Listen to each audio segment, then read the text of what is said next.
വർഷം 2008. സ്കൂളൊക്കെ വിട്ട് വീട്ടിലേക്ക് ഓടി വരുമ്പോൾ നിങ്ങളെ കാത്തിരിക്കുന്നത് അമ്മയുണ്ടാക്കിയ ചൂടുള്ള ഭക്ഷണവും നിങ്ങളുടെ ഫേവറേറ്റ് TV ഷോ ആയിട്ടുള്ള നറൂട്ടോയും. ഫോർത്ത് ഹോക്കാഗെ ആയിരുന്നിട്ട് കൂടി സ്വന്തം മകന് വേണ്ടിയിട്ട് മരിക്കാൻ തയ്യാറായ മിനാറ്റോയും. വെറുപ്പിന്റെ മൂർധന്യത്തിൽ നിന്നുകൊണ്ട് പോലും നമ്മുടെയൊക്കെ കണ്ണു നിറയിച്ച സബൂസയും.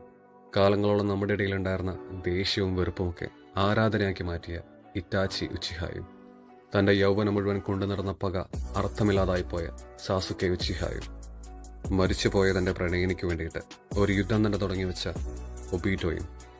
സ്വന്തമെന്ന് പറയുന്ന സകലതും നഷ്ടപ്പെട്ടിട്ടും തനിക്കറിയാവുന്ന എല്ലാത്തിനെയും വെറുക്കാൻ ഒരു 100 കാരണങ്ങളുണ്ടായിട്ടും ജീവിച്ച് കാണിച്ചു കൊടുത്ത കക്കാശിയും. താൻ വളർത്തി വലുതാക്കിയവരുടെ കയ്യിൽ നിന്ന് തന്നെ മരിക്കേണ്ടി വന്ന ജിറായ സെൻസേയും. നമ്മുടെയൊക്കെ ശരികളും തെറ്റുകളും യാഥാർത്ഥ്യവുമൊക്കെ ചോദ്യം ചെയ്ത നഗാറ്റോയും. ഹാർഡ് വർക്ക് ബീറ്റ് ടാലന്റ് എന്ന് നമ്മളെയൊക്കെ ജീവിച്ച് കാണിച്ചു തന്ന ഹിഡലീഫിന്റെ സ്വന്തം മൈഡ്ഗായും.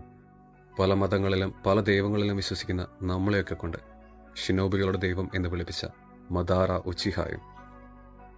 And finally giving up is never an option എന്ന് നമ്മളൊക്കെ പറഞ്ഞു പഠിപ്പിച്ച നറൂട്ടോ ഉസുമാക്കിയും. പറഞ്ഞു വെച്ച ഒരു മനോഹരമായൊരു കഥയുണ്ട്.